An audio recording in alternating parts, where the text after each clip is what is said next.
یہ بھی تو راتوں رات تو نہیں ڈیولپ ہوئی ہوگی، یہ پچھلے ہفتوں میں یہ ہو رہی ہوگی، یہ کیفیت ہوگی، تو اس کو چیلنج نہیں کیا گیا، اس کو پری ایمپٹ نہیں کیا گیا، اور یہ پھر اتنا بڑا ایشو بن گیا ہے، بومرنگ کر گئی ہے یہ پوری صورتحال، ایک نیشنل ایشو بن گیا ہے.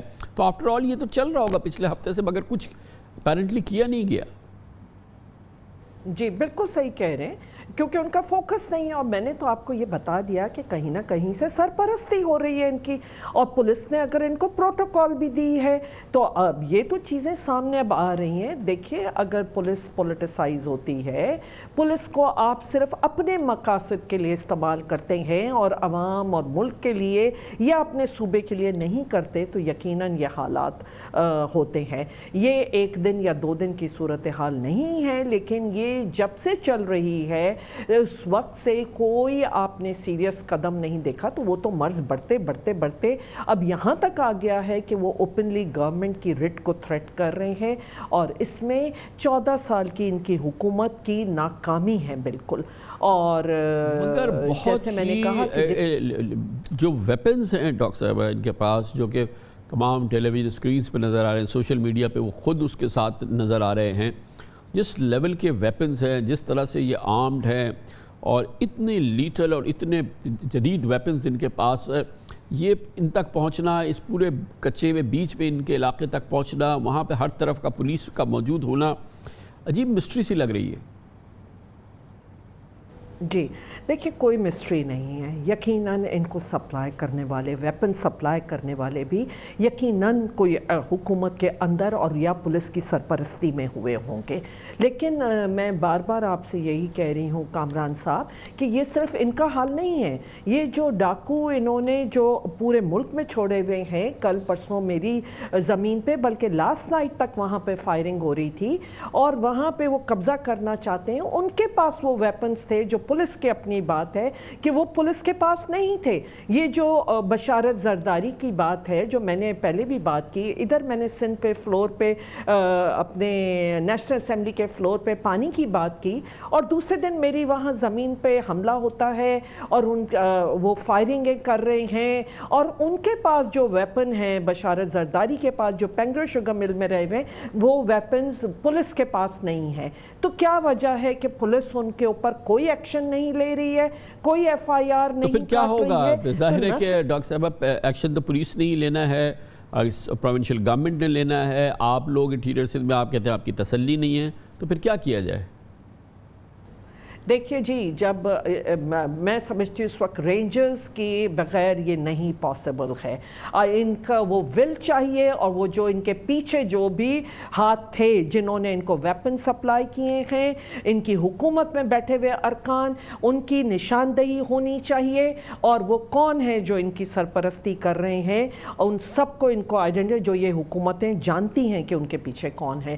اور اس لیے جب تک آپ ان کو نہیں پکڑیں گے اور ایک رینجرز کو نہیں لائیں گے، ایک ول کے ساتھ آپ نہیں کریں گے، تو میں سمجھتی ہوں کہ ایسے یہ مسئلہ بڑھتا جائے گا، کم نہیں ہوگا. لیکن بہرحال ایک میجورٹی پارٹی انٹیریئر سندھ میں میسو سپورٹ ہے پاکستان پیپلز پارٹی کی، اور وہ کہتے ہیں کہ سندھ کے عوام اگر پریشان ہو تو ان کو اتنی سپورٹ کیسے ملے، اور یقیناً ایک اتنی بڑی سپورٹ ہے، کوئی پولیٹیکل چیلنج نہیں ہے. اور ظاہر ہے کہ ڈیموکریسی ہے اور پیپلز پارٹی کو بڑی میجورٹی ہے انٹیریئر سندھ سے، تو شاید اتنی گرم یا اتنی تشویشناک صورتحال نہ ہو جتنی آپ ریفلیکٹ کر رہی ہیں.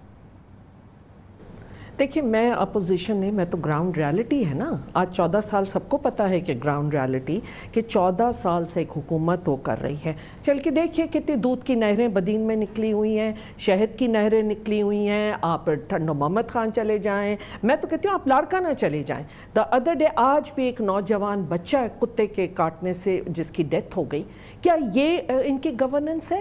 20 بچے اور جوان لاڑکانہ میں ایک دن میں کتے کے کاٹنے سے زخمی ہوئے، اور کچھ کی ڈیتھ بھی ہوئی ہے. بہت بہت شکریہ ڈاکٹر فہمیدہ مرزا ہمارے ساتھ موجود تھی. کمرشل بریک، اس کے بعد ذکر کریں گے. یقیناً پاکستان میں معیشت ترقی کرتی نظر آ رہی ہے، اور اس میں بہت بڑا حصہ ہے کہ پاکستان کی صنعتوں میں ترقی ہو رہی ہے، ایکسپینشن ہو رہا ہے، نئی سرمایہ کاری ہوئی ہے، $3 بلین کی ہوئی ہے پچھلے 1 سال سوا سال کے دوران، اور یقیناً اس کے اثرات نظر آ رہے ہیں. اس کے بارے میں مزید تفصیلات حاصل کریں گے وفاقی وزیر انڈسٹری جناب مخدوم خسرو بختیار ہمیں جوائن کریں گے چھوٹے سے وقفے کے بعد۔ یقیناً پاکستان میں اس وقت ہر اعتبار سے معیشت پرفارم کر رہی ہے۔ گروتھ کے حالیہ 3.9% کے نمبرز نے ناقدین کے منہ بند کر دیے ہیں اور اب آئندہ مالی سال کے لیے حکومت نے جی ڈی پی کا ہدف 4.8% رکھا گیا ہے اور بعض ماہرین سمجھتے ہیں کہ یہ 5% تک ہو جائے گی۔ اعداد و شمار اس بات کی تصدیق کر رہے ہیں کہ اس وقت گروتھ کا مومنٹم معیشت کے ساتھ ہے۔ آج وزیر اعظم عمران خان نے راشاکی اکنامک زون کی کمرشل لانچنگ کی تقریب میں بتایا کہ معیشت کے حوالے سے مشکل وقت گزر گیا، اب آگے اچھا وقت ہے۔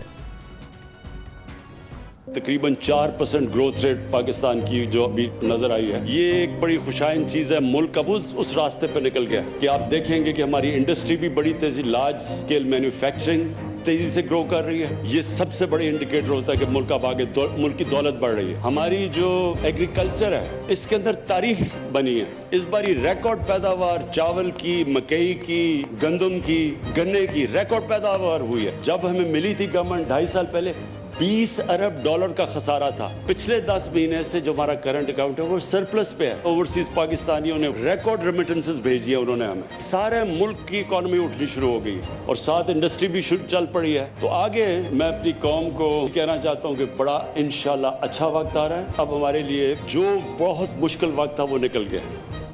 یقیناً وزیر اعظم کی یہ امید اس کی بے بنیاد نہیں ہے۔ اس مالی سال میں پاکستان کی صنعت نے 3.5% سے ترقی کی اور لارج سکیل مینوفیکچرنگ میں پچھلے مالی سال کے 10 مہینوں کے مقابلے میں 9% اضافہ ہوا ہے۔ گاڑیوں کی سیل 37% بڑھ چکی ہیں۔ 10 مہینوں میں 1,34,000 گاڑیاں فروخت ہوئی ہیں۔ سیمنٹ کی سیلز 19% بڑھی، سٹیلز کی سیل میں 2% اضافہ ہو چکا ہے۔ اس کے علاوہ ٹریکٹرز کی سیل بھی 57% بڑھی ہیں اور جولائی سے اپریل تک 37,000 کے قریب ٹریکٹرز فروخت ہوئے ہیں۔ صنعت میں بجلی کی کھپت 17% زیادہ رہی ہے۔ یہی وجہ ہے کہ ہماری ایکسپورٹس کے اشاریے بھی اب بہت حوصلہ افزا ہیں۔ پچھلے 10 ماہ میں 14% اضافے کے ساتھ $21 ارب تک ہماری ایکسپورٹس ہو چکی ہیں۔ حکومت کا کہنا ہے کہ اس مالی سال یہ $25 ارب سے تجاوز کرے گی، جو پچھلے سال کا ایک ریکارڈ ہوگا، پچھلے 10 سال کا ریکارڈ ہوگا۔ اگلے سال ایکسپورٹس پہ $26.8 ارب تک پہنچنے کی امید ہے۔ پچھلے سال کے مقابلے میں ٹیکسٹائل ایکسپورٹس $12.7 ارب کے قریب رہیں، جو 17% زیادہ ہے۔ پھر اس سال آئی ٹی ایکسپورٹس بھی ہوئی ہیں، یہ بہت ہی حوصلہ افزا پہلو ہے، 46% اس پہ اضافہ ہوا ہے۔ صنعتی ترقی کے حوالے سے یہ بھی اچھی خبر ہے کہ پاکستان نے اب 19 غیر ملکی اور ملکی کمپنیز کو موبائل فونز پاکستان میں اسمبل کرنے کی اجازت دی ہے اور ان کمپنیز میں چین کے اوپو اور وائیو کمپنی بھی شامل ہے۔ صرف پچھلے سال پاکستان میں 3.28 کروڑ فون سیٹس درآمد کیے تھے۔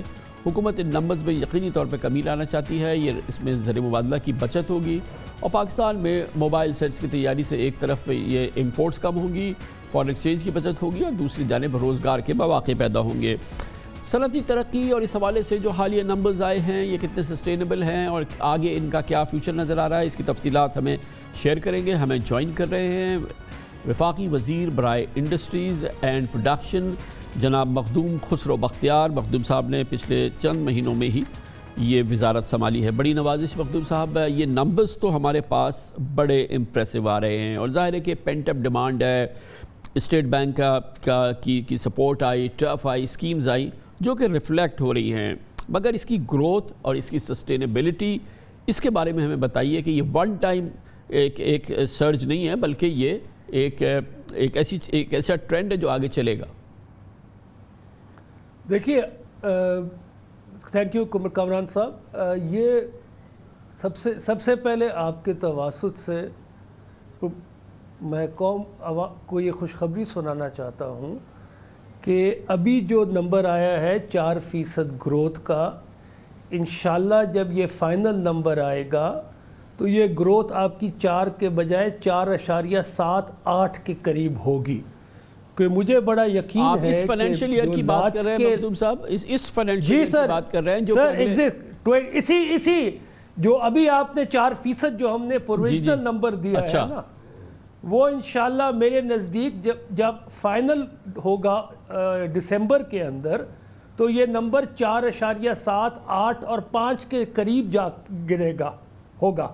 اس کی وجہ کیا ہے کہ لارج سکیل مینوفیکچرنگ جو اپریل اور مئی جون کو جو ہم دیکھ رہے ہیں، جو ٹرینڈز آ رہے ہیں، وہ تقریباً آپ کی لارج سکیل مینوفیکچرنگ 9.3% نہیں 17% پہ جائے گی انشاءاللہ. اور جب لارج سکیل مینوفیکچرنگ 17% پہ جاتی ہے تو 8 گروتھ جی ڈی پی میں ایڈ ہو جاتی ہے. پھر جب ہم نے یہ نمبرز لیے تو ہم نے جو ایکسچینج ریٹ لیا وہ 161 روپے پہ لیا ورسز ڈالر، جبکہ ڈالر مئی جون کے اندر ڈالر نیچے آ گیا ہے. تو اس کی وجہ سے بھی آپ کی جی ڈی پی کا جو ڈالر ٹرمز میں ہے وہ بھی بڑھے گی اور پر کیپٹا بھی بڑھے گی. اور آپ کے تواسط سے یہ بھی میں بتانا چاہوں گا کہ اس مالی سال میں پاکستان کی تاریخ میں 33 ارب ڈالر کا اضافہ جی ڈی پی میں ایک سال میں پہلے کبھی نہیں ہوا. ساتھ ساتھ اب اس گروتھ کو ہم نے سسٹین کیسے کرنا ہے. ہماری ساری پالیسیز رہی کہ ہم اپنے کرنٹ اکاؤنٹ ڈیفیسٹ کو نیچے لے کے آئیں اور پھر یہ گروتھ جو امپورٹ بھی آپ کو کرنی پڑے گی کیونکہ را مٹیریلز کی ضرورت ہے پاکستان میں، اس کی ہم نے ڈیوٹیز ختم کر رہے ہیں. اور اس بجٹ میں آپ دیکھیں گے تقریباً اکراس دا بورڈ بہت سارے را مٹیریلز پہ ہم زیرو ڈیوٹی لے کے آ رہے ہیں. اس سے آپ کے فارن ایکسچینج پہ بھی کچھ نہ کچھ ضرورت پڑے گی. اس کا بھی ہم نے بندوبست تقریباً کیا ہوا ہے. ایک اس کا صرف اشارہ یہ ہے کہ آپ کے اسٹیٹ بینک کے ریزروز اس وقت 15.6 بلین پہ چلے گئے ہیں. اور میں یاد دلانا چاہوں گا کہ 20 ارب کا کرنٹ اکاؤنٹ ڈیفیسٹ اور یہ فارن ریزرو 7 ارب کے ہمیں ملے تھے. دوسری چیز یہ ہے کہ یہ جو گروتھ ہے اس کی کوالٹی بھی دیکھیے. اس کے اندر جو ایگریکلچر سیکٹر میں جب گروتھ آتی ہے اور کنسٹرکشن سیکٹر میں جو 8.3 گروتھ آئی، اس سے جاب کریشن بہت ہوتی ہے.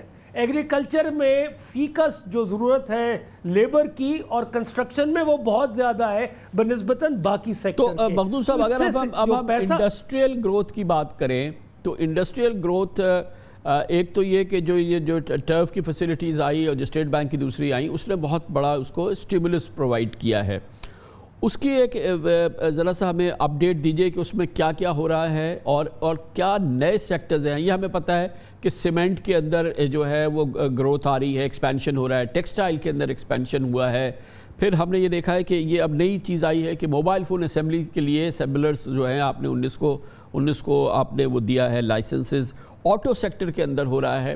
ذرا اس کے اپڈیٹ دیجئے نا ہمیں، یا کوئی نئے سیکٹرز جس میں کہ اب یہ انویسٹمنٹ آ رہی ہو یا گروتھ آ رہی ہو. دیکھیں ابھی ہم نئی آٹو ڈیولپمنٹ پالیسی لے کے آ رہے ہیں جو پچھلی پالیسی 5 سال جس کے مکمل ہو رہے ہیں. اس میں ہمارا فوکس بھی ایکسپورٹس کا بھی ہے، گروتھ کا بھی ہے اور کنزیومر پروٹیکشن اور کنزیومر انٹرسٹ کا بھی ہے.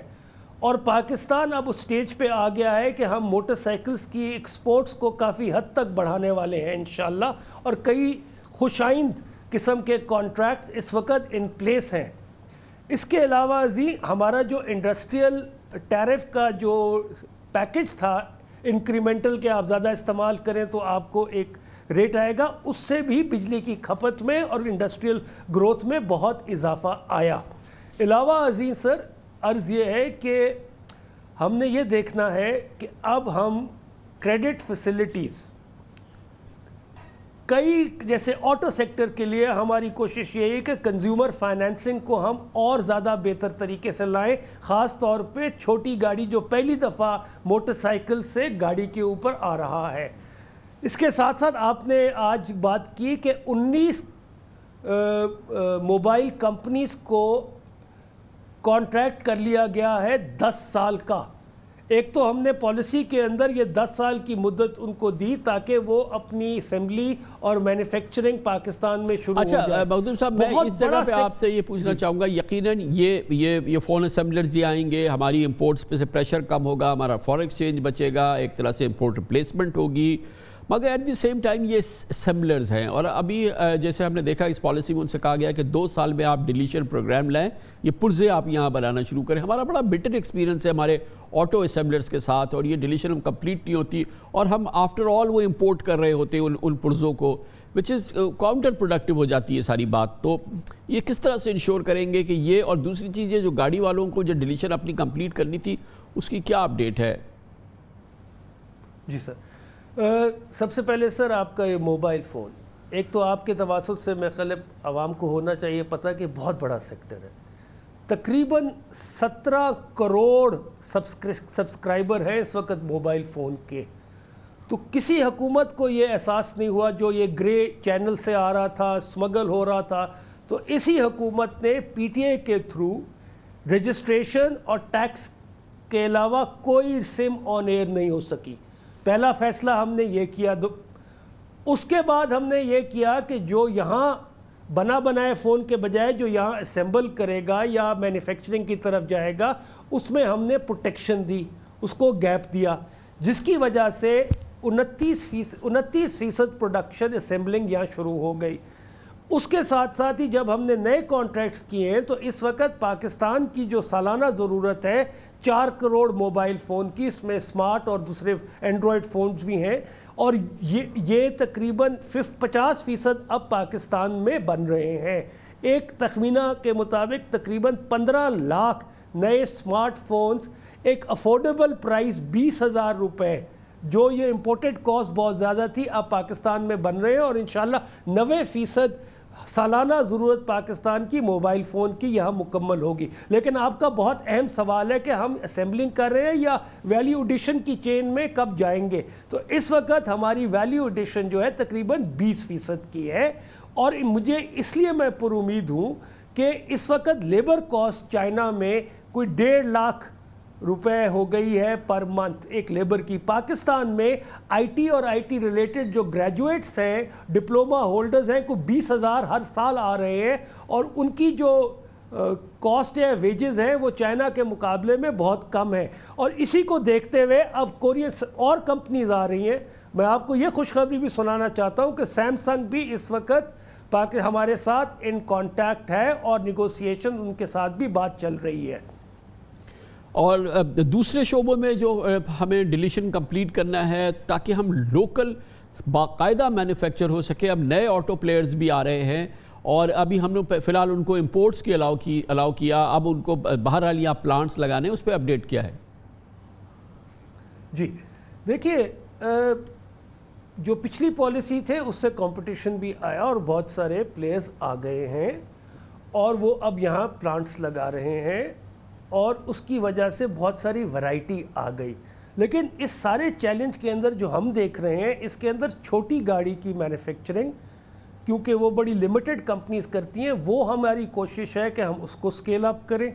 اور اس آٹو پالیسی جو ہم لے کے آ رہے ہیں، ہمارا فوکس ہی زیادہ چھوٹی گاڑیوں پہ ہے، اور وہ ایریا جہاں پاکستان کے اندر جن سیسیز کی گاڑیاں نہیں بنتی تھیں، چاہے وہ پیسنجر کی یوز کے لیے ہو یا ٹرانسپورٹیشن کے لیے، ان کو بھی ہم لے کے آ رہے ہیں. ساتھ ہی آپ نے دیکھا ہم ای وی پالیسی بھی لے کے آئے، اور اب ہائیبرڈ کی طرف بھی ہم ہائیبرڈ کی ڈائریکشن میں بھی جانا چاہ رہے ہیں.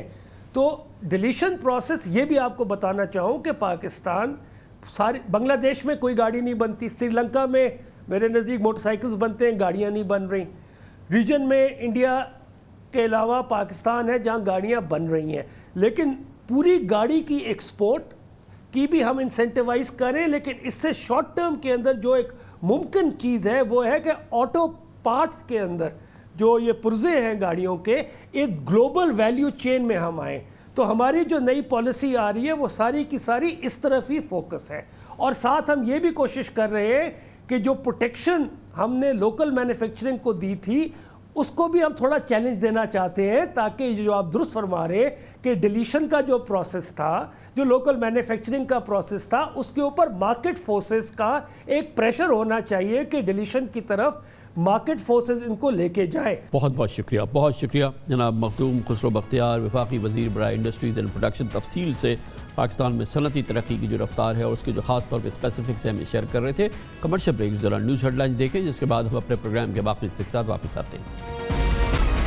پاکستان مسلم لیگ نون کے صدر اور قائد حزب اختلاف جناب میاں شہباز شریف نے کل ہمیں 1.5 گھنٹے کا طویل انٹرویو دیا، اور اس انٹرویو نے پاکستان کی قومی سیاست کے منظرنامے میں ایک نئے باب کا اضافہ کیا ہے، اور سیاسی منظرنامے نے ایک کروٹ لی ہے. یہ اس وقت میڈیا میں موضوع بحث ہے، ہر پروگرام کے، ہر چینل کے ہر پروگرام کا یہ مرکزی حصہ ہے، اور یہ ہے اس لیے کہ اس میں بہت کھل کے جناب شہباز شریف نے پاکستان مسلم لیگ نون کے قائد کی حیثیت سے، یعنی کہ صدر کی حیثیت سے اور قائد حزب اختلاف کی حیثیت سے اپنا معافی الضمیر کھل کے بیان کیا، اور اس کے ساتھ ہی پاکستان مسلم لیگ نون کی سخت گیر پالیسی، ٹکراؤ کی پالیسی اور سخت بیانیے کی پالیسی جو پچھلے 9 ماہ سے جاری تھی، اس نے ایک کروٹ لیا ہے، اور اب صدر پاکستان مسلم لیگ نون قومی مفاہمت کے داعی کی حیثیت سے سامنے آئے ہیں۔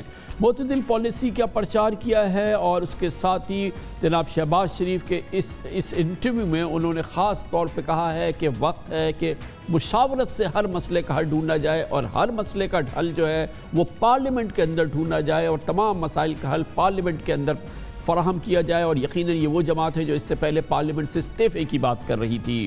مجھے یقین ہے کہ شہباز شریف صاحب کے اس انٹرویو میں خاص طور پہ ان کی گفتگو نے سیاسی منظر نامے پہ خوشگوار اور دور رس کم از کم خوشگوار اثرات اس کے ضرور رونما ہوں گے، کیونکہ شہباز شریف کی قیادت میں مسلم لیگ نون نے ٹکراؤ اور سخت گیر اب پالیسی کو کم از کم فی الحال تو خیر بات کہہ دیا ہے۔ نون لیگ اب وسیع قومی مفاہمت کی، جیسا کہ میں نے عرض کیا، داعی بنتی نظر آ رہی ہے۔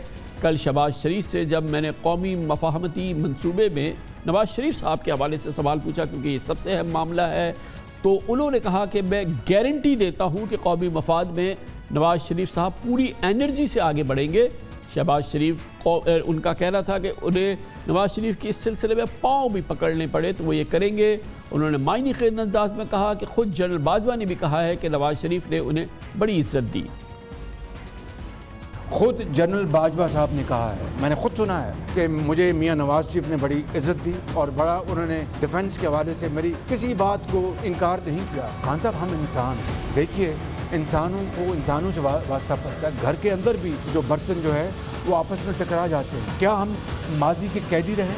دیکھیے ہم یہ چاہتے ہیں confrontation is not our path, it has to be consultation, اس کے بغیر یہ ملک آگے نہیں چل سکتا۔ اگر ہم ایک ریکنسیلیشن نیشنل ایک طے کر لیں، نیو سوشل آرڈر، اس میں فری اینڈ فیئر الیکشن، تمام ادارے اپنے دائرے میں رہ کے کام کریں، آئین اور قانون کی حکمرانی ہو، عدلیہ آزاد ہو، اور مقننہ کو پورا کام کرنے کا موقع ملے، جتنے بھی ریلیونٹ جو انسٹیٹیوشنز ہیں ان کے ساتھ باہمی مشاورت کے ساتھ مل کر آپ ایک روڈ میپ کاو آؤٹ کر سکتے ہیں۔ آج بھی یہ پاسبل ہے، اٹس نیور ٹو لیٹ۔ اس کے لیے نواز شریف صاحب will be more than ready, I guarantee you. اس کے لیے جب میں انشاءاللہ جاؤں گا تو میری ان سے یقیناً گفتگو ہوگی، مجھے ان کے پاؤں بھی پکڑنے پڑے فار دا نیشنل انٹرسٹ، میں یہ کروں گا because it is my national duty.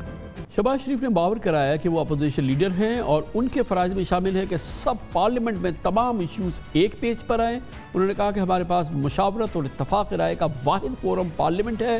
انہوں نے کہا کہ پی ڈی ایم میں اگر تقسیم ہوئی تو اب ہمارے پاس صرف پارلیمنٹ اور صرف پارلیمنٹ ہے۔ اب اگر پی ڈی ایم اپنے اصلی حالت میں نہیں رہا تو میں سمجھتا ہوں کہ ہمیں پارلیمان میں مجھے باقاعدہ لیڈر آف دی اپوزیشن منتخب کیا گیا ہے، اور یہ تمام اپوزیشن پارٹیز نے مہربانی کی، اللہ تعالیٰ کے فضل و کرم سے مجھے میاں صاحب نے نامنیٹ کیا، اور تو میرا یہ پارلیمانی میرے فرائض میں شامل ہے کہ میں تمام پارلیمان کے اندر جو اپوزیشن کی پولیٹیکل پارٹیز ہیں ان سے باقاعدہ ہم مشورہ کریں، مشورے کے ساتھ ہم لائے عمل اختیار کریں، ایک پیج پہ آئیں، چاہے وہ بجٹ ہے، چاہے وہ کووڈ ہے، چاہے وہ فورن پالیسی ہے، چاہے وہ کشمیر ہے، چاہے وہ پیلسٹائن ہے، چاہے وہ سی پیک ہے۔ یہ ہم انشاءاللہ پی ڈی ایم میں اگر تھوڑی وہ تقسیم ہوئی ہے تو ہمارے پاس یہ ایک فورم ہے پارلیمان کے اندر۔ کنسلٹیٹو پروسیس کے بغیر پاکستان ان چیلنجز کو میٹ نہیں کر سکتا۔ شہباز صاحب، اس کے لیے میدان، اس کے لیے ٹیبل، اس کے لیے مقام تو پارلیمنٹ ہی ہوگا، پارلیمنٹ جمہوریت میں، parliament absolutely parliament.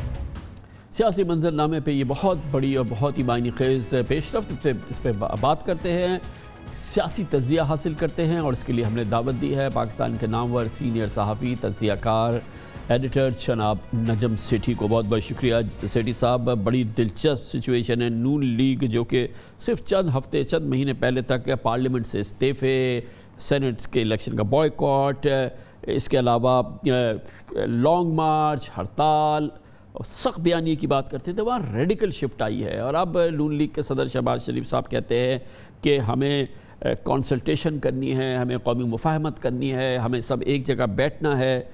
Remarkable change ہے. یس اینڈ نو. یس کیونکہ یہ پہلی دفعہ شہباز شریف صاحب نے کھل کے بات کی ہے, اپنا موقف پیش کیا ہے. نو کیونکہ اس کا یہ مطلب نہیں ہے کہ یہ موقف نواز شریف صاحب کا بھی ہے یا مریم کا ہے یا شاہد خاقان عباسی وغیرہ وغیرہ کا. ابھی کافی مرحلے ہیں. آپ نے دیکھا کہ شہباز شریف صاحب نے جو موٹی موٹی بات کی اس میں مجھے جو 3 چیزیں نظر آئیں جس کے لیے جس کی وجہ سے میں سمجھتا ہوں کہ مسئلے رہیں گے, حل کرنے پڑیں گے ان کو. پہلا تو یہ کہ انہوں نے کہا کہ میں پارلیمنٹ کے اندر مشاورت کر کے ہم آگے بڑھیں گے اور کنسنسس کریٹ کریں گے. یہاں بات بالکل اچھی ہے, یہاں پیپلز پارٹی کو ساتھ لے کے چلیں گے وہ اور باقی سیاسی جماعتوں کو بھی. مگر یہاں 2 مسئلے ہیں. ایک تو یہ کہ کیا عمران خان صاحب تیار ہوں گے یہ کرنے کے لیے کہ نہیں. پہلے تو وہ تیار نہیں تھے. دوسری بات یہ ہے کہ پی ڈی ایم جو ہے وہ تو باہر بیٹھی ہوئی ہے. وہ تو نواز شریف, مولانا فضل اور مریم اور شاہد خاقان عباسی کی آواز سن رہی ہے اور بلند کر رہی ہے. تو وہ تو نہیں تبدیل ہوگی انلیس کہ وہ مرج ہو جائے یا وہ ختم ہی ہو جائے, جس کا ابھی امکان مجھے نظر نہیں آ رہا. تو مجھے یہ ڈوئل چیزیں جو ہے نا اس وقت نظر آ رہی ہیں. اچھا, دوسرا پوائنٹ جو شہباز شریف صاحب نے کہا which is very important, انہوں نے کہا کہ میں جاؤں گا اور میں نواز شریف صاحب کے قدموں میں ان کے پکڑ لوں گا اور کہوں گا جی کہ مجھے موقع دیا جائے ٹو ریزالو دس ایشو. اور جب آپ نے ان سے پوچھا کہ جی کیسے ریزالو ہوگا, کیا ایشوز ہیں, انہوں نے کہا جی ہم تو 2-3 چیزیں چاہتے ہیں, جس میں سے ایک یہ کہ ہمیں فری اینڈ فیئر الیکشن مل جائے, اور اس کے بعد جو ہے اگر ہم پاور میں آتے ہیں تو ہر ادارہ جو ہے اپنے دائرے میں رہے. مگر یہ ایک بات یہ ہے کہ یہ گارنٹی کہاں ہے اس کی؟ کون گارنٹی دے گا فری اینڈ فیئر الیکشن کی, اور کون گارنٹی دے گا کہ ہر بندہ اور یا ہر ادارہ اپنے دائرے میں رہے گا؟ یہ تو پرانا مسئلہ چل رہا ہے. تو یہی سوال پھر نواز شریف صاحب یقینی طور پہ پوچھیں گے شہباز شریف صاحب کو کہ بھئی آپ کے پاس کون سی گارنٹیز ہیں. اور ادھر سے عمران خان صاحب بیٹھے ہوئے ہیں. تیسرا مسئلہ, شہباز شریف صاحب کہتے ہیں کہ انہوں نے جانا ہے وہاں جا کے وہ نواز شریف صاحب سے بات کریں گے. عمران خان کہتے ہیں ہم نے جانے نہیں دینا, وہ کہتے ہیں ہم ڈے ٹو ڈے ہیئرنگ کر کے ان کو کنوکشن کرنا چاہتے ہیں اگلے 2 مہینے کے اندر اندر. اور تو یہ بھی کلیئر نہیں ہے کہ ان کو جانے دیں گے, نہیں جانے دیں گے, کیسے جانے دیں گے. تو میں سمجھتا ہوں کافی مسئلے ہیں. لیکن سیٹھی صاحب یہ ہو نہیں سکتا کہ اتنی بڑی بات, اتنی بڑی پالیسی اناؤنسمنٹ اور ڈائریکشن جو ہے شہباز شریف صاحب اعلان کریں اور پوری ریڈیکل شفٹ کریں سٹانس میں, اور اس کی کوئی گفتگو نہیں ہوئی ہے نواز شریف صاحب سے, کوئی ان کی کمیونیکیشن نہیں ہے, اور یہ سب کچھ وہ اپنے طور پہ کر رہے ہیں.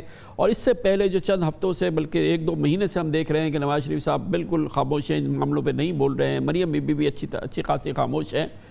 اب میں نہیں مانتا کہ اس کے پیچھے کوئی بیک گراؤنڈ نہیں ہے اور آف دا کف شہباز صاحب نے سب کچھ کر. میرا نہیں خیال ابھی کوئی تھنکنگ ہے. ابھی میرا خیال ہے یہ اس بات پہ اتفاق ہے کہ شہباز شریف صاحب جو پیغام لا رہے ہیں, جو ان کی اسٹریٹجی ہے وہ سن لیتے ہیں. اس وقت تک ہم کوئی ایسی بات نہیں کرتے جس کے ساتھ وہ ڈسٹرب ہو جائے.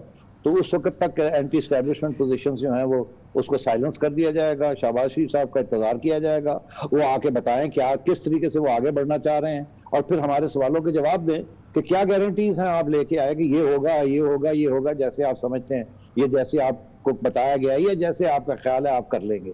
تو اتنا یہاں تک یہ بات ضرور ہوئی ہوگی. اور وہ صحیح کہہ رہے ہیں. دیکھیے یہ باتیں جو ہیں یہ ٹیلی فونوں کے اوپر نہیں ہوتی, یہ بیٹھتے ہیں آپس میں, پھر اور لمبی بات ہوتی ہے, پھر سوال جواب ہوتے ہیں, پھر کہتے ہیں اچھا چلو پھر کل گل کریں گے, and so on and so forth. تو یہ ابھی ابتدائی سٹیج ہے, ابھی بہت سے مرحلے. لیکن اس سے پہلے ایک سپیس کریٹ کی گئی ہے, خاموشی ہوئی ہے, اور وہ ایک رہا ہے 1-1.5 مہینے کا جیسے میں نے عرض کیا ہے, اور پھر شہباز شریف صاحب کے لیے سپیس بنی ہے جس پہ کہ اب انہوں نے یہ اننسیٹ کی ہے پوری پالیسی. یہ سیلف ریپرزنٹیشن تو نہیں ہے سیٹھی صاحب, کچھ نہ کچھ اس کے پیچھے پارٹی کی تھنکنگ, اور نواز شریف صاحب اس میں ضرور شامل ہے, کچھ ہوا ہے. کامران آپ کو یاد ہوگا بالکل ایسی سچویشن سی پچھلے سال بھی یہ چپ ہو گئے تھے, اینٹی اسٹیبلشمنٹ باتیں بند ہو گئی تھیں. شہباز شریف صاحب لندن چلے گئے تھے, وہاں بھائی صاحب کے ساتھ جا کے بیٹھے تھے, وہاں بھی کوئی فرمولہ لے کے گئے تھے یہ. اور اس کے بعد کیا ہوا مجھے جہاں تک میرا علم ہے, وہاں بھی سخت سوال کیے گئے, اور پھر آخر میں یہ کہا اچھا ٹھیک ہے تو کر کے دکھا, ٹھیک اگر تم کہتے ہو ایسے ہو سکتا ہے یہ ہو سکتا ہے تو کر کے دکھاؤ, پھر ہم چپ کر جاتے ہیں. اور ہوا کیا, لیکن معاف کیجیے گا سیٹھی صاحب، وہ شہباز شریف صاحب نے کر کے دکھایا یا نہ دکھایا، لیکن اس دوران جو ہے اپوزیشن نے اور نون لیگ نے سب نے اپنی حسرت پوری کر لی، پی ڈی ایم بنایا، ساری جماعتیں جمع کی، اس کے بعد استعفوں کی بات ہوئی، سینٹ الیکشن کے بائیکاٹ کی بات ہوئی، لانگ مارچ کی بات ہوئی، ہڑتالوں کی بات ہوئی، حکومت کو گرانے کی بات ہوئی، پوری حسرت نکال لی اور وہ پھر ڈیفلیٹ ہو گئی۔ تو یہ اس دوران یہ بھی ہوا ہے، پچھلے سال کی جو بات کر رہے ہیں اس میں اور اس میں یہ ایک بڑا بنیادی فرق ہے۔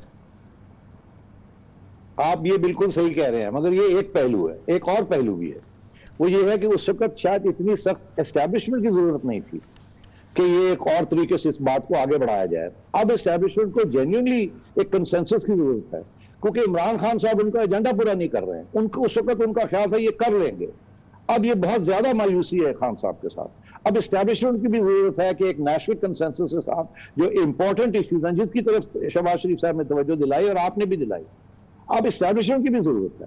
تو میرا خیال ہے سچویشن میں بالکل فرق ہے، مگر یہ نہیں کہ یہ اب کمزور ہو گئے اور وہ مضبوط ہو گئے، نہیں، ان کو بھی ضرورت ہے، ان کی بھی ضرورت ہے، دونوں طرف سے کچھ پیش قدمی ہوئی۔ مگر اپوزیشن کی وہ کیفیت نہیں ہے سیٹھی صاحب، جو ابھی سپٹمبر، اکتوبر، نومبر، دسمبر، جنوری میں ہم نے دیکھی ہے، ریلیونس نہیں رہی ہے۔ پی ڈی ایم کی تو اب کوئی ریلیونس نہیں رہی ہے۔ شہباز شریف صاحب کہتے ہیں اپوزیشن وہ ہے جو پارلیمنٹ میں ہے، اس کا لیڈر میں ہوں، لیڈر آف دی اپوزیشن میں ہوں، اب میں بتاؤں گا کہ کیسے آگے بڑھنا ہے، اور اس میں ہم نے کنسلٹیشن کرنی ہے، ہم نے مفاہمت کرنی ہے، ہم نے یہ کرنا ہے۔ پورا گیم چینجر ہے یہ، بالکل ایک بڑی میجر شفٹ ہے۔ نہیں Kamran, I don't agree with you.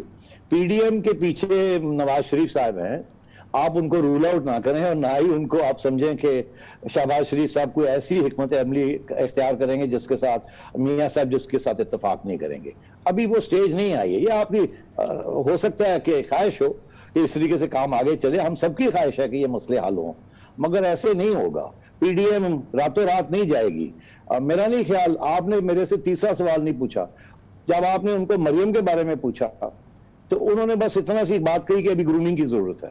یہ تو ان کا موقف ہے نا، یہ نواز شریف صاحب کو ہو سکتا ہے موقف نہ ہو سکتا ہے مریم کا موقف نہ ہو، تو پھر کیا ہوگا؟ لیکن سیٹھی صاحب ایکسکیوز می، میں آپ جو بات کہہ رہے ہیں بالکل کہہ رہے ہیں، مگر یہ ہوا نہیں ہے کہ یہ نواز شریف صاحب کو کچھ نہیں پتا کہ شہباز شریف صاحب کیا کر رہے ہیں، یہ کیا انہوں نے آ کے اتنی بڑی باتیں کر دی ہیں، یہ ایک نئے ڈائریکشن کی بات کر دی ہے، آفر کر دی ہے، نیشنل ریکنسلیشن کر دیا ہے، اور اس کے پیچھے جو ہے وہ نواز شریف صاحب کو بالکل کچھ نہیں پتا ہے، یا مریم بی بی کو بھی نہیں پتا ہے کہ یہ سب کچھ کوئی آف دا کپ ہو گیا ہے، اچانک یہ سب کچھ ہو گیا ہے۔ میں کم از کم ایسا نہیں سمجھتا ہوں۔ نہیں کامران، نہیں، ایسے نہیں ہے۔ نواز شریف صاحب کو پتہ ہے کہ یہ خواہش ہے شہباز شریف صاحب کی اور کوئی وہ فارمولہ لا رہے ہیں، تو ٹھیک ہے وہ سن لیں گے بات، مگر اگر آپ کا یہ خیال ہے کہ وہ لیٹ جائیں گے، کہیں گے اچھا ٹھیک ہے جی، ایک دفعہ پھر کہیں گے کہ آپ کر لیں، نہیں، ان کی بھی شرطیں ہوں گی، یہ ہو نہیں سکتا۔ ابھی مریم کے بھی بہت بڑے سٹیکس ہیں۔ تو آپ یہ کہہ رہے ہیں کہ یہ پورے معاملے میں شہباز شریف صاحب اکیلے ہیں، اور اس پارٹی میں بھی وہ اس سوچ کے حوالے سے وہ اکیلے ہیں؟ نہیں، بالکل نہیں اکیلے، بالکل نہیں، مگر آپ دوسری طرف تو دیکھیے نا، آپ کا کیا خیال ہے عمران خان صاحب ایک کنسنسس کریٹ کر لیں گے ان کے ساتھ؟ آپ بتائیے نا، یو ٹیل می۔ خان صاحب تو بالکل ڈٹے ہوئے آن مینی تھنگس۔ آپ کو بھی پتا ہے، ہمیں بھی پتا ہے کہ بہت سے ایشوز بنتے جا رہے ہیں جس کے اوپر اتفاق نہیں ہو رہا، وہ سیم پیج والی بات میں اب نہیں چل رہی بہت سے ایشوز کے اوپر۔ تو وہ مطلب ہے کہ خان صاحب کو آپ رول آؤٹ نہ کریں ان سب چیزوں میں۔ خان صاحب کیا آپ کا خیال ہے ایک فری اینڈ فیئر الیکشن کر کے نون لیگ کو پاور ہینڈ اوور کر دیں گے؟ ایسی بات تو میں تو نہیں سمجھتا۔ میں سمجھتا ہوں ابھی بہت سے مسئلے آگے ہیں، ان کو حل کرنا پڑے گا۔ اب وہ کیسے کنسنسس کریٹ ہوگا؟ نہیں سیٹھی صاحب، شہباز شریف صاحب یہ تھوڑی کریں گے آج حکومت ختم کر دی جائے، وہ پی ڈی ایم نے پورا آزما لیا، وہ کہتے ہیں کہ انتخابی اصلاحات ہو تاکہ صاف شفاف الیکشن ہو، 2023 کے اندر یہ الیکشن ہو، کنسلٹیشن ہو، نیشنل ریکنسلیشن ہو۔ وہ بالکل ڈیفرنٹ بات کر رہے ہیں۔ وہ بالکل صحیح ہے کامران، بالکل صحیح ہے، وہی ریلیونٹ باڈی ہے، بالکل، میں بالکل اتفاق کرتا ہوں، وہی ریلیونٹ باڈی ہے، مگر مسئلہ یہ ہے کہ it is not the only relevant body نا، ایک اور بھی ریلیونٹ باڈی کھڑی ہے نا۔ اب وہ عمران خان صاحب بھی تو ہیں اور ایک دوسری ریلیونٹ باڈی ہے، اور یہاں بھی ایک ریلیونٹ باڈی نہیں ہے، یہاں بھی دو ریلیونٹ باڈی ہے۔ بہت بہت شکریہ نجم سیٹھی صاحب، thank you so much indeed, آپ نے ہمیں جوائن کیا اور آج MPS یعنی کہ مانیٹری پالیسی سٹیٹمنٹ آئی ہے۔ پاکستان کی برق رفتار معاشی ترقی پہ اسٹیٹ بینک آف پاکستان نے مہر تصدیق ثبت کی ہے۔ بہت اہم یہ ساری ڈیولپمنٹس ہیں اور اس کو مزید شیئر کریں گے governor State Bank of Pakistan doctor Raza Baqir ہمیں جوائن کریں گے چھوٹے سے وقفے کے بعد۔ پچھلے چند روز سے مسلسل ٹھوس تیز رفتار معاشی ترقی کے حوالے سے بہت ہی مستحکم خبریں آ رہی ہیں۔ پاکستان کے لیے، پاکستانیوں کے لیے انتہائی اطمینان کا یہ ماحول ہے۔ اسی پس منظر میں آج پاکستان سٹاک ایکسچینج 4 سال بعد 47,000 کی سطح کراس کر گیا اور 47,180 کے پوائنٹس پہ بند ہوا ہے، جو کہ یقیناً ایک ایگزوبرنس کی نشانی ہے جو کہ ہم سٹاک مارکیٹ میں بھی دیکھ رہے ہیں۔ آج اسٹیٹ بینک آف پاکستان نے تیز رفتار معاشی ترقی کے حوالے سے اپنے مہر تصدیق اس پہ ثبت کی ہے، اس پہ کانفیڈنس کا اظہار کیا ہے، اس پہ اعتماد کا اظہار کیا ہے اور ان اندازوں کو صحیح بتایا ہے جو کہ معاشی ترقی کے حوالے سے اور ملک کی مجموعی قومی پیداوار میں تیز رفتار اضافے کے حوالے سے لگائے جا رہے ہیں۔ اسٹیٹ بینک آف پاکستان نے اس کے ساتھ ہی کہا ہے کہ ملک میں مہنگائی کی موجودہ شرح اس وقت قابو میں ہے اور اس پہ کوئی شدید تشویش کی ضرورت نہیں ہے، اسی لیے فی الحال شرح سود میں اضافے کی گنجائش نہیں ہے۔ اس کے ساتھ ہی اسٹیٹ بینک آف پاکستان کہتا ہے کہ پاکستان میں اور IMF کے درمیان مذاکرات بہتر انداز میں آگے بڑھ رہے ہیں اور اس وقت خاص طور پہ IMF پاکستان کی ضروریات، پاکستان کے اس وقت کے جو مسائل ہیں اور پاکستان کی حکومت کے جو معاشی ترقی کے حوالے سے اہداف ہیں وہ اچھی طرح سے سمجھتا ہے۔ 25 جون 2020 یعنی مسلسل 11 ماہ سے پالیسی ریٹ آج پھر اسٹیٹ بینک آف پاکستان نے کہا کہ یہ 7% پر ہی یعنی کہ شرح سود ملک میں 7% پر برقرار رہے گی، جس کی وجہ سے سستے قرضے پرکشش رہیں گے اور سرمایہ بینکوں سے نکل کر کاروبار، کنسٹرکشن، پراپرٹی اور دوسرے ٹھوس معیشت کے شعبوں میں لگے گا۔ آج governor State Bank of Pakistan doctor Raza Baqir کی سربراہی میں مرکزی بینک کی مانیٹری پالیسی بورڈ کا اجلاس ہوا، جس میں معاشی رپورٹ کارڈ جاری کرتے ہوئے بتایا گیا کہ پالیسی ریٹ میں کوئی رد بدل نہیں ہوگا، محتاط اگر ہوگا بھی اور آئندہ چل کے اگر کبھی ضرورت پڑی تو وہ محتاط ہوگا اور بتدریج ہوگا تاکہ حقیقی شرح سود حاصل کی جا سکے۔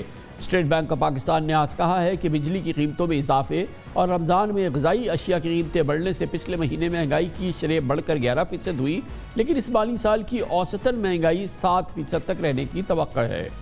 مانیٹری پالیسی اعلان کے مطابق مجموعی صنعتی شعبے میں 3.6% اضافہ ہوا۔ 17 سال کے بعد 11 ماہ میں کرنٹ اکاؤنٹ سرپلس ہے۔ زر مبادلہ ذخائر 23 ارب 2 کروڑ ڈالر تک ہو چکے ہیں اور زر مبادلہ ذخائر 4 سال کی بلند سطح پر ہیں۔ نجی شعبوں کے قرضے میں 43% اضافہ ہو چکا ہے۔ اہم بات یہ بھی ہے کہ کرونا ماحول میں مینوفیکچررز اور ایکسپورٹرز کے لیے پچھلے سال 17 مارچ کو اسٹیٹ بینک آف پاکستان نے ٹرف اسکیم کا آغاز کیا تھا۔ اس کا مقصد 31 مارچ 2021 تک 5% ریٹ پر طویل مدتی قرضوں کی فراہمی تھی۔ ٹرف اسکیم کے تحت 436 ارب روپے کے قرضے جاری ہو چکے ہیں۔ یہ بھی امپورٹنٹ بات ہے کہ ملکی معیشت پر عالمی سرمایہ کاروں کا بھرپور اعتماد قائم ہے۔ پاکستان نے 10 سال کے لیے $500 ملین کے وابڈہ گرین بانڈ جاری کیے، لیکن 2.8 ارب ڈالر یعنی تقریباً 6 گنا زیادہ مالیت کی بولیاں لگیں۔ یہ بھی حوصلہ افزا بات ہے کہ گرین بانڈز پر پاکستان کی کوئی فائنینشیل گارنٹی نہیں تھی، ریاستی گارنٹی نہیں تھی اور ریٹ بھی صرف 7.5% رہے ہیں۔ پاکستان کی معاشی ترقی پہ اسٹیٹ بینک آف پاکستان کا اعتماد اور اس حوالے سے جو مزید معاشی ترقی ہو رہی ہے اور اس کے جتنے اعداد و شمار ہیں، جو اس کے تمام اندازے ہیں وہ صحیح ثابت ہو رہے ہیں۔ ان تمام موضوعات پہ بات کرنے کے لیے ہمیں جوائن کر رہے ہیں governor State Bank of Pakistan محترم ڈاکٹر رضا باقر۔ بہت بہت شکریہ ڈاکٹر صاحب، آپ نے ہمیں جوائن کیا ہے۔ جو آج مانیٹری پالیسی سٹیٹمنٹ میں نے دیکھی ہے پاکستانی، مجھے ایک اوور آل ہوتا ہے کہ یہ ایک سیٹسفیکشن ہے کہ state Bank of Pakistan share کر رہا ہے اس آپٹیمزم کو جو کہ اکراس دا بورڈ معیشت کے مختلف شعبے میں نظر آ رہا ہے اور ایک تیز رفتار معاشی ترقی کے ہم نے آثار دیکھے ہیں اور مختلف اعداد و شمار اس کو کنفرم کر رہے ہیں۔ اور آج اسٹیٹ بینک آف پاکستان اس آپٹیمزم کو اور اس بہتری کو شیئر کرتا نظر آ رہا ہے اور اس پہ اس کا کانفیڈنس نظر آیا ہے، جو کہ سب سے امپورٹنٹ بات ہے۔ بسم اللہ الرحمن الرحیم۔ کامران صاحب السلام علیکم۔ ہماری مانیٹری پالیسی کی سٹیٹمنٹ میں 3 بنیادی نکتے ہیں اکنامک آؤٹ لک کے لحاظ سے۔ سب سے پہلا یہ ہے کہ ابھی جو مانیٹری پالیسی کا سٹانس ہے، جو ہمارا پالیسی ریٹ ہے، اور جو ہم نے باقی اسٹیٹ بینک نے کووڈ میں پیکیجز دیے، ان سب کا جو سٹانس ہے بہت اکوموڈیٹیو ہے، بہت سپورٹیو ہے فار گروتھ. آپ اس کو چاہے جیسے مرضی میجر کر لیں. پالیسی ریٹ ہمارا ابھی 7% ہے، لیٹسٹ جو انفلیشن آئی ہے وہ 11% ہے. اور اگر آپ فارورڈ لوکنگ دیکھیں تو جو ہماری انفلیشن پروجیکشن ہے اس سال کے لیے 7 سے 9%، اور ہم نے یہ کہا ہے اسٹیٹمنٹ میں کہ اس رینج کے اپر اینڈ میں پروبیبلی اینڈ اپ ہوئے گی. تو اس لحاظ سے بھی ابھی ریل انٹرسٹ ریٹ نیگیٹو ہیں. اس کے ساتھ جو ہم نے سارے کووڈ کے پیکیجز دیے، تو پہلا نقطہ یہ ہے کہ ابھی مانیٹری پالیسی کا بہت سپورٹ ہے گروتھ کو. دوسرا بنیادی نقطہ یہ ہے کہ مانیٹری پالیسی کمیٹی نے یہ فیصلہ کیا کہ اس سٹانس میں کوئی چینج نہیں ہے. اسٹیٹ بینک آف پاکستان کا یہ خیال ہے، یہ ان سینٹرل بینکس میں ہے جن کا یہ خیال ہے کہ the costs of withdrawing stimulus too soon are higher than withdrawing stimulus too late. یعنی ہمیں اسٹیمولس کو ودرا کرنے میں جلد بازی اگر کی تو اس کا کاسٹ زیادہ ہے، اور ان کیس اگر اسٹیمولس ودرا کرنے میں تھوڑی دیر ہوئی تو relatively speaking balance of risks اس سائڈ پہ ٹلٹڈ ہے کہ آپ تب ہی اسٹیمولس کو کم کرنے کا سوچیں جب آپ بہت کنونسڈ ہو جائیں کہ اب کرونا کی وبا جو ہے اس پہ اچھی طرح قابو پا لیا ہے، اور جو اکانومی میں اوور ہیٹنگ کی اگر رسکس کھڑے ہوئے. ہم وہاں پہ ابھی بالکل نہیں ہیں. اس کے ساتھ ساتھ جس طرح کہ پہلے بھی ہم نے کہا ہے، انفلیشن کی بنیادی وجہ آج سپلائی سائڈ شاکس ہیں. اگر آپ دیکھیں کچھ مہینے پہلے انفلیشن تقریباً 5.5% تھی، اب 11% ہے. تو اس اضافے کو اگر آپ ڈیکمپوز کریں، اس کو بریک ڈاؤن کریں، تو تقریباً 75% جو ہے صرف کچھ آئٹمز کی وجہ سے ہیں، جس میں بجلی کی قیمت، چکن کی پرائسز، ڈیری کی پرائسز، اور ایک دو اور چیزیں، اور یہ ساری چیزیں انٹرسٹ ریٹ سے نیچے نہیں ہوتی.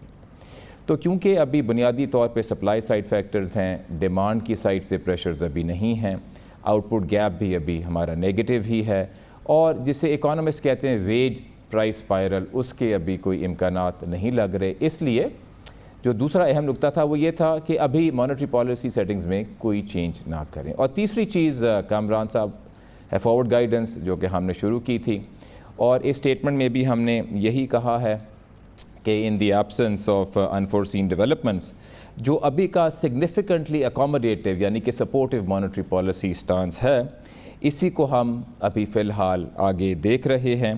اور جب، اور یہ مستقبل کی بات ہے، اگر یہ کوئی سینس ہوئے کہ اب ریکوری کافی سالڈ ہو گئی ہے، کرونا کی وبا کے جو چیلنجز ہیں اس پہ کافی حد تک ہم نے قابو پا لیا ہے، اور اگر یہ سٹوری بدلتی ہے سپلائی سے ڈیمانڈ سے، تو تب اگر کوئی فیصلہ ہوگا بھی تو وہ ایک میجرڈ انداز سے ہوگا. اس طرح نہیں جب 2019 میں حالات بہت خراب تھے اور ہمیں ایگریسولی ٹائٹن کرنا پڑا تھا. ڈاکٹر صاحب، آپ نے اسی اپنی گفتگو میں جو میں سننا چاہ رہا تھا، اس میں آپ نے کہا کہ کووڈ ریلیٹڈ جو ایشوز ہے اور جو اسٹیمولس دیا گیا، ابھی وہ وقت نہیں آیا کیونکہ کووڈ ابھی جاری ہے کہ اسٹیمولس کو وڈرا کر لیا جائے. اور ظاہر ہے کہ ایک ایکسٹینسو پیکج تھا جو اسٹیٹ بینک نے انٹروڈیوس کرایا، اس کا ایک بڑا حصہ تھا وہ ٹرف کی سہولت جو کہ فراہم کی گئی، اور اس سے منسلکہ دوسری چیزیں. یہ تو بہرحال 31 مارچ کو ختم ہو گئی. گویا کہ اسٹیمولس کا ایک بڑا حصہ جو ہے وہ تو ہمارا ایکسپائر ہو چکا ہے. تو اس کو کس طریقے سے ری انویگریٹ کیا جائے گا، یا آپ کے ذہن میں کیا ہے، کیا اس کی ضرورت اب ختم ہو گئی ہے؟ جی کامران صاحب، اس کی میں تھوڑی سی وضاحت کر دوں. کل لیکویڈیٹی انجیکشن ہوئی وہ تقریباً 2 ٹریلین روپیز کی بنتی ہے، تقریباً 5% آف GDP. تو یہ ایک بڑا ہی ایگریسو اسٹیمولس اسٹیٹ بینک نے دیا. اس میں سے جو انٹرسٹ ریٹ کا حصہ ہے وہ تقریباً 1 سے 1.5% کا ہے، اور باقی سارا جو ہے وہ ڈائریکٹ کوانٹیٹیو میجرز ہیں. اب کامران صاحب، جو ایک میں مثال لے لوں ٹرف، جس میں تقریباً 450 ارب کے ابھی اپروول ہو رہے ہیں، ان کی ڈسبرسمنٹ آہستہ آہستہ ہو رہی ہے، سارے ابھی ڈسبرس نہیں ہوئے. کہنے کی مراد یہ ہے کہ کافی سارا مانیٹری اسٹیمولس جو ہے ابھی پائپ لائن میں ہے. تو کہنے کی مراد یہ ہے کہ ابھی بھی مانیٹری پالیسی کا بہت اسٹیمولس ہے پائپ لائن میں جو کام کر رہا ہے. ڈاکٹر صاحب یہ بتائیے گا کہ یہ پاکستانیوں کے لیے یقیناً تمام پاکستانیوں کی بڑی اطمینان کی بات ہے کہ جو ہماری جی ڈی پی گروتھ کے نمبرز آئے ہیں وہ ایک پلیزنٹ سرپرائز ہوا کہ ہمیں نظر آیا کہ ایک مومنٹم جو ہے بلڈ ہو رہا ہے گروتھ کے حوالے سے، اور وہ اتنا پلیزنٹ سرپرائز تھا کہ لگتا ہے کہ ہمارا سینٹرل بینک بھی جو ہے وہ اس کے لیے شاید وہ بھی اس کے لیے بھی اس کی توقعات سے کہیں بہتر ہوا ہے۔ اور تو کیا یہ جیسے ہر پاکستانی کے لیے، بہت سارے پاکستانیوں کے لیے پلیزنٹ سرپرائز ہے، کیا سینٹرل بینک بھی واز آلسو سرپرائز یا اس کے لیے بھی ایک پلیزنٹ سرپرائز تھا، کیونکہ جو آپ کے نمبرز تھے وہ شاید اتنے وہ ایکسائٹنگ نمبرز نہیں تھے؟ جی کامران صاحب، اس کی میں وضاحت کر دوں۔ آپ کو شاید یاد ہوگا کہ نمبر 1 جب ہم نے یہ 3% کا گروتھ کا فگر نکالا تھا تو we were amongst the first public sector agencies to do so, اور ہم نے ذرا اس کو فرنٹ فٹ پہ آ کے اپنا ایسٹیمیٹ نکالا، کیونکہ تب IMF اور ورلڈ بینک ان ساروں کی پروجیکشنز 1.5% تھیں، یعنی کہ کافی یہ پیسمسٹک تھے۔ ہمیں اس وقت بھی تھوڑی انڈیکیشنز لگ رہی تھیں کہ اگر آپ کار سیلز کو دیکھیں، اگر آپ سیمنٹ سیلز کو دیکھیں، بجلی کی کنزمپشن کو دیکھیں اور انڈیکیٹرز کو دیکھیں تو اکانومی میں مومنٹم کافی ہے، اس لیے ہم نے اپنی گروتھ پروجیکشن کو اپ گریڈ کیا۔ یہ اس وقت کیا جب ہمارے پاس اس وقت تک کا ڈیٹا موجود تھا، لیکن ہمیں تھوڑا سا اشارہ کیا گیا کہ کیا یہ اسٹیٹ بینک زیادہ آپٹمسٹک ہو رہا ہے، کیونکہ دیگر انٹرنیشنل ایجنسیز کا اسٹیمیٹ تو بڑا کم ہے۔ اب دیکھیں کہ جب وہ اپ ڈیٹڈ ڈیٹا آیا اور پی بی ایس نے دیکھا اور ہم نے خود دیکھا کہ جو مثلاً ایگریکلچر کی آؤٹ پٹ ہے وہ امیدوں سے زیادہ تھی، اور جو انڈسٹری کا جو مومنٹم ہے وہ واقعی نمودار ہو رہا ہے، تو ایکچول گروتھ جو تھی ہمارے ایسٹیمیٹ سے بھی زیادہ نکلی۔ تو اس میں کوئی سرپرائز کی بات نہیں ہے، سینٹرل بینکس نارملی ہوتے ہی کنزرویٹو ہیں۔ تو ڈاکٹر صاحب ابھی تو خیر پاکستانی، ایک عام پاکستانی تو چاہے گا کہ مزید گروتھ ہو، جابز کریٹ ہو، اکانومی ایکسپینڈ کرے، اور ظاہر ہے کہ اس کے پھر بڑے اچھے نظارے نظر آتے ہیں۔ حکومت کا بھی آبجیکٹیو ہے، مشن ہے کہ اس کو اب ہم نے فردر آگے لے کے جانا ہے۔ اگلے سال جو ہے حکومت چاہتی ہے کہ اس کو ہم مالی سال میں ہم 5% سے آگے لے جائیں، اور پھر اس کے اگلے سال میں ہم 6% سے آگے لے جائیں۔ بڑے ایمبیشس گروتھ کے ٹارگٹ ہے۔ State Bank of Pakistan share کرتا ہے اس آپٹیمزم کو، یا یہ اوور آپٹیمزم ہے؟ آپ کو کیا نظر آتا ہے جو اکانومی کی موجودہ مومنٹم ہے، کیا یہ اچیویبل ہے؟ جی کامران صاحب، میں ایک بڑے اہم پوائنٹ کی وضاحت کر دوں، because this goes to the heart of your question. پچھلے سالوں کے مقابلے میں اور ابھی جو ٹرن اراؤنڈ ہے اس میں ایک بہت بنیادی فرق ہے، اور وہ یہ ہے کہ ہمارا جو ایکسٹرنل ڈیفیسٹ ہے، کرنٹ اکاؤنٹ ڈیفیسٹ جو ہے، سرپلس میں ہے 4% گروتھ کے ساتھ۔ اور اگر آپ پچھلے کچھ سالوں کو دیکھیں جب ہماری گروتھ تقریباً 4% تھی، مثلاً فسکل ایئر 12، فسکل ایئر 14 اور فسکل ایئر 15، تو آپ دیکھیں گے کہ تب کرنٹ اکاؤنٹ ڈیفیسٹ تھا 4.7 billion, 3.1 billion dollars, 2.8 billion dollars, اور اگر آپ ابھی دیکھیں تو ایئر ٹو ڈیٹ جو ہمارا کرنٹ اکاؤنٹ ہے وہ تو سرپلس میں۔ تو یہ ایک بنیادی فرق ہے کامران صاحب ان اکنامک ٹرن اراؤنڈز میں جو پہلے آئے اور ابھی جو حکومت لائی ہے، اور اس کی جو امپلیکیشن ہے وہ یہ ہے کہ انشاءاللہ یہ جو اکنامک ٹرن اراؤنڈ ہے اس کے chances of being sustainable are higher than last time around, کیونکہ ماضی میں جب اکنامک گروتھ بڑھی تو پھر کیونکہ کچھ اور مسائل تھے، مثلاً ایکسچینج ریٹ ایک مصنوعی لیول پہ تھا، مثلاً current account deficit 19 billion dollar کا ہو گیا تھا، تو وہ یہ گروتھ سسٹین نہیں کر پایا۔ اس دفعہ ہمارا اکنامک پالیسی میکرز کا یہ ایک بہت اہم آبجیکٹیو ہے کہ اس گروتھ کو ایک اچھے انداز میں آگے سسٹین کریں، اور اس کو سسٹین کرنے کے لیے بہت لازمی ہے کامران صاحب کہ ہماری جو انویسٹمنٹ ہے اور جو ہماری پروڈکٹیو کیپیسٹی ہے اس کو بڑھایا جائے۔ ٹرف جس کی وجہ سے تقریباً 3 بلین ڈالر کی انویسٹمنٹ اس ملک میں ہوئے گی، اور یہ تو صرف مشینری کا نمبر ہے۔ اگر آپ سول ورکس اور کنسٹرکشن کو دیکھیں تو یہ نمبر تقریباً اس سے تو کافی بڑھ جاتا ہے۔ یہ جو انویسٹمنٹ ہوئے گی اس سے کیپیسٹی بڑھے گی، اور ہمیں امید ہے کہ کیپیسٹی بڑھانے سے اور دیگر اسٹرکچرل ریفارمز کرنے سے اکانومی کی کیپیسٹی بڑھے گی، تاکہ جس طرح ماضی میں اوور ہیٹنگ ہوئی ہے اس دفعہ نہ ہو، اور ایک اچھے انداز میں ہائر گروتھ کو سسٹین کیا جائے۔ یقیناً ڈاکٹر صاحب ہمیں ایک چھوٹا سا کمرشل بریک لینا ہے، جس کے بعد ہم واپس آئیں گے۔ Governor State Bank of Pakistan doctor Raza Baqir سے پوچھیں گے کہ سب کچھ ہو رہا ہے تو اس وقت جب کہ IMF پروگرام ہے، اور یہ ہم کیسے بیلنس کریں گے کہ IMF بھی خوش رہے اور ہماری گروتھ بھی جو ہے وہ ہوتی رہے۔ ڈاکٹر صاحب اس کا جواب دیں گے چھوٹے سے واقعے کے بعد۔ اسٹیٹ بینک آف پاکستان نے آج اپنے مانیٹری پالیسی اسٹیٹمنٹ میں ملک کی معاشی ترقی کی ٹھوس اور تیز رفتار ترقی پر اپنے اطمینان کا اظہار کیا ہے۔ اس کے ساتھ ہی ملک میں مہنگائی کی شرح پر بھی اپنے اطمینان کا اظہار کیا ہے، اور یہ بھی کہا ہے کہ فی الحال شرح سود میں اضافے کی ضرورت نہیں ہے، اس لیے شرح سود ملک میں 7% برقرار رکھنے کا بھی اعلان ہوا ہے۔ اس پوری صورتحال پر ہمیں مزید بریف کر رہے ہیں، ہمیں ایکسپلین کر رہے ہیں محترم doctor Raza Baqir, governor State Bank of Pakistan.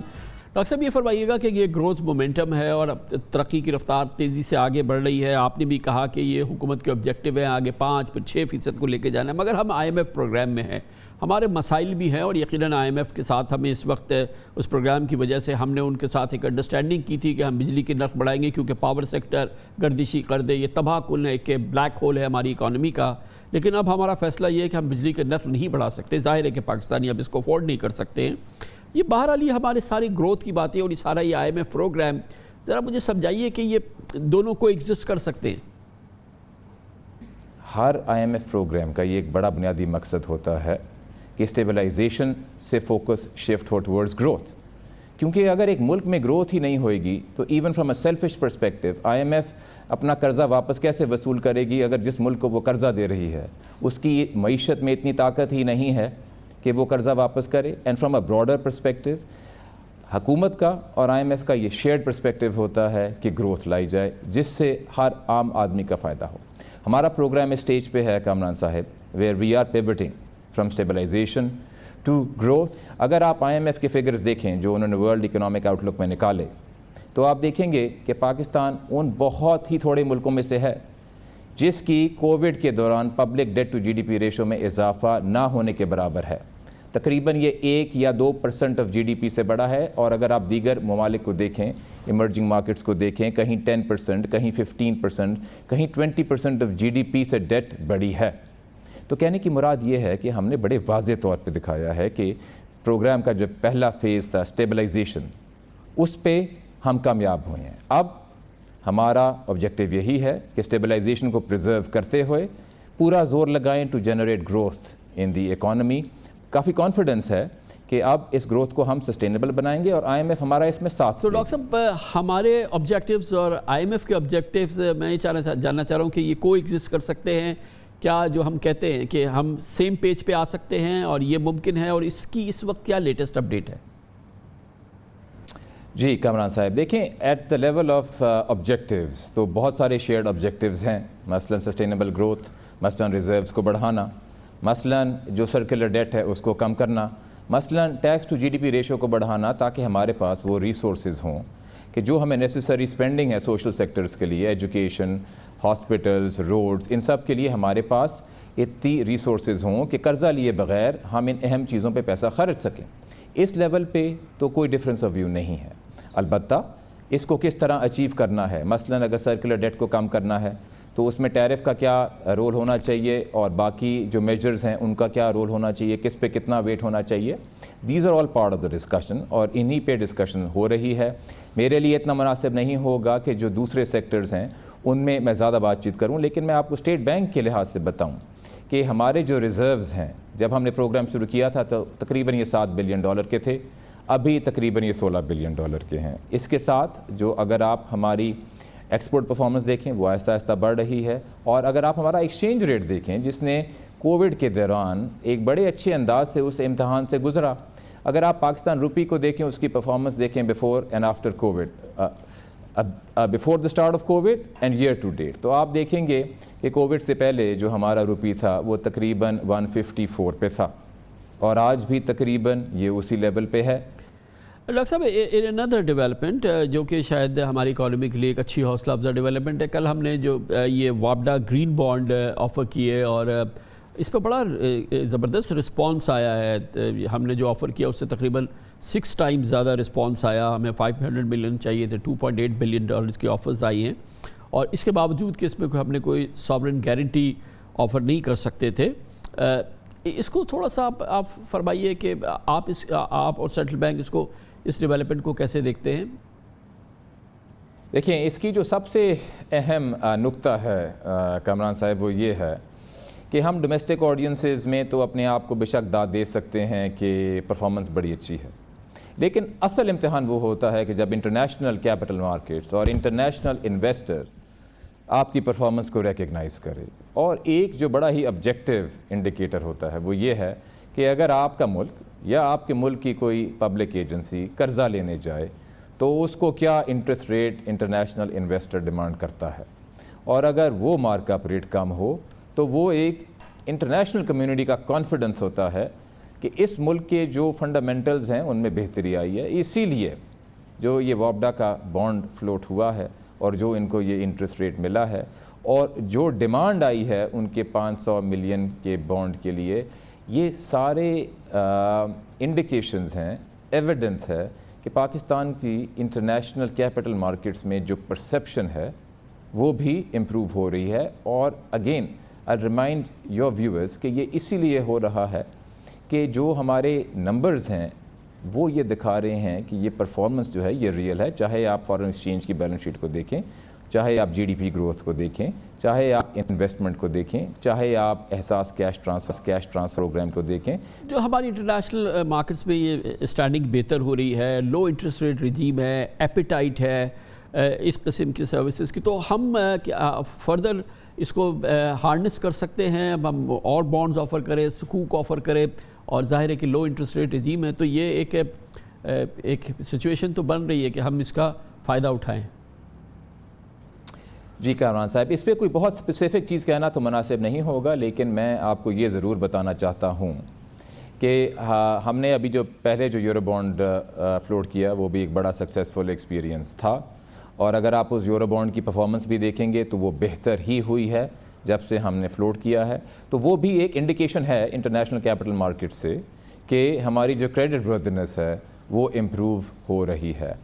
یہ فیصلہ الٹیمیٹلی منسٹری آف فائنانس کا ہوتا ہے کہ کس وقت کب انٹرنیشنل کیپٹل مارکیٹس کو ٹیپ کرنا چاہیے, لیکن ہمیں یہ کانفیڈنس ہونا چاہیے کہ اب ہمارے پاس یہ بھی آپشن ہے in addition to borrowing at concessional rates from international financial agencies. اب یہ بھی ہمارے پاس آپشن جو پہلے ہمارے پاس نہیں تھیں, ہم آسانی سے, زیادہ آسانی سے انٹرنیشنل کیپٹل مارکیٹس کو ٹیپ کر سکتے ہیں. Excellent, thank you so much, بہت بہت شکریہ. Governor State Bank of Pakistan doctor Raza Baqir ہمارے ساتھ تھے, اور پاکستان کی معیشت پہ جو اطمینان ہے, جو ٹرسٹ اس وقت نظر آ رہا ہے, اس کو شیئر کر رہے تھے. اس کے ساتھ ہی ہمارے آج کے پروگرام کا اختتام ہوتا ہے. سیٹرڈے سنڈے کی ہفتہ وار تعطیل رہتی ہے, پیر کو انشاءاللہ آپ سے پھر ملاقات ہوگی. پیر تک کے لیے کامران خان کو اجازت. اللہ حافظ. اللہ سے.